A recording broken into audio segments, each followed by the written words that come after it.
নমস্কার সবাইকে, আবারও একটি মালা ডেলি ব্লগে আপনাদের স্বাগত জানাই। আজকে হবে আলুর পোস্ত।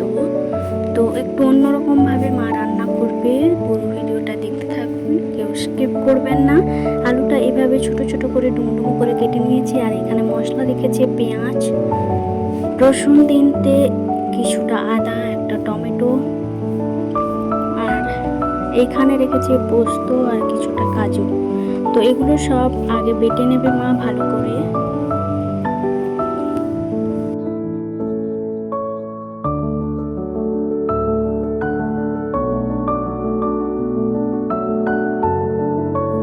তোর যেটা করবে, আলুটা একটু তেলে হালকা ভেজে নেবে, একটু ফ্রাই করে নেবে।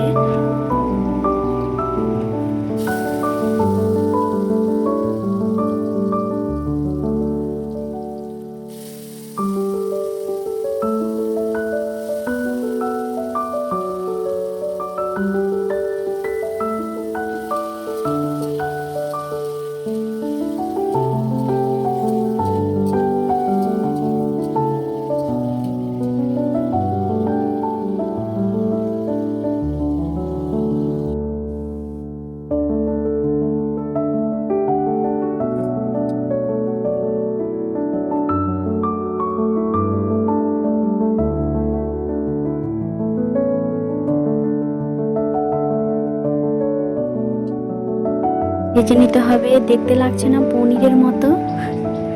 তো এটা পনিরকেও হার মানাবে। আমি বলেছি একবার ভালো করে এভাবে মা যেভাবে রান্না করছে ওইভাবে একবার রান্না করে খেতে পারেন আপনারা, পনিরকেও হার মানাবে।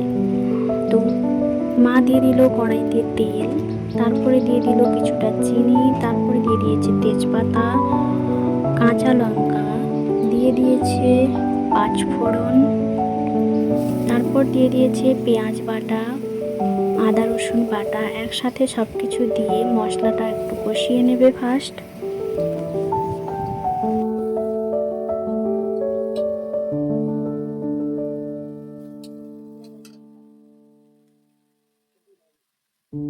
স্বাদ মতো লবণ,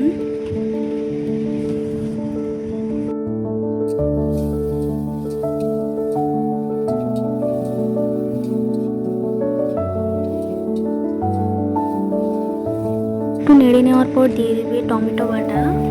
তো মশলাটা দেওয়ার পর এগুলো একটু আর একটু কষিয়ে নিতে হবে ভালো করে তেলে।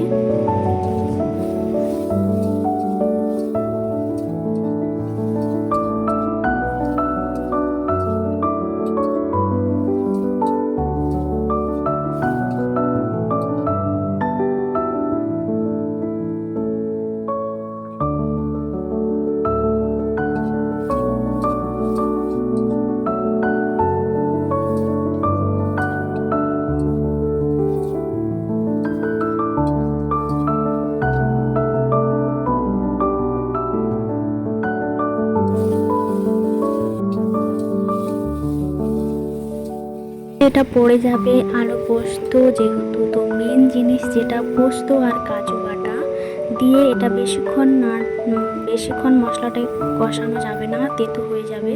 তো দেওয়ার পর হালকা একটু নেড়ে নিয়ে দিতে হবে।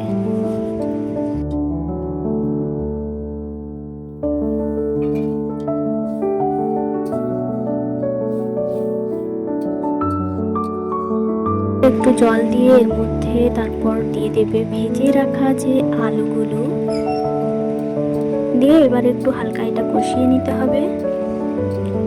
তো সামনে জামাই ষষ্ঠীর থালিতে যদি আলু পোস্ত থাকে তাও খুব সুন্দর, বা আলু পোস্তর সাথে লুচি করে দিতে পারেন সকালে, বা ভাতের সাথেও দিতে পারেন। তো এইভাবে তাই একবার রান্না করে খেতে পারেন, ভালোই লাগে, খুব সুন্দর লাগে। তো দেখতে তো পনিরের মতোই লাগছে, আপনাদেরও কি তাই লাগছে? আমার তো লাগছে পনিরের মতো। পনির না হলে তো কি হবে, আলু তো, কিন্তু জাস্ট টেস্ট হয়েছিল না, ওয়াও। এরপর হালকা জল দিয়ে এটাকে একটু ফুটিয়ে নিলেই হয়ে যাবে, কিন্তু বেশি জল দেবেন না, একটু মাখা মাখা হবে আলু পোস্ত, খেতেও ভালো লাগবে। আর সবশেষে মা যেটা দিয়ে দিয়েছিল গরম মশলা বেটে জল করে দিয়ে দিয়েছিল লাস্টে। এটা গরম মশলাটা দেওয়ার পর হালকা একটু ফুটিয়ে নেওয়ার পর নামিয়ে নিলেই হয়ে যাবে আলু পোস্ত। একটু অন্য রকমের মা রান্না করেছে, আপনারা এইভাবে একবার ট্রাই করতে পারেন। অবশ্যই অবশ্যই বলছি ভালোই লাগবে, আর আমাকে জানাবেনও কেমন হয়েছিল, আর একবার ট্রাই করে খেতে পারেন। আজ এই পর্যন্ত, দেখা হবে পরবর্তী একটি ব্লগে। ভালো থাকবেন সবাই। আর জামাই ষষ্ঠীতে তো এটা শাশুড়ি মায়েদের জন্য একটা ভালো রান্না, দিতে পারেন সকালে লুচির সাথে বা ভাতের সাথেও দিতে পারেন। তো এইভাবে একবার রান্না করে অবশ্যই আপনারা খেয়ে দেখবেন, আর কমেন্টে জানাবেন কেমন কী হয়েছে। ভালো থাকবেন সবাই, আর প্লিজ ভালো লেগে থাকলে অবশ্যই পাশে থাকবেন, অনেক অনেক ভালোবাসা দেবেন আমার মাকে, আর চ্যানেলটিকে সাবস্ক্রাইব করবেন আরও রান্না যাতে আপনাদের কাছে পৌঁছে যায় প্রথমে। তো ধন্যবাদ সবাইকে।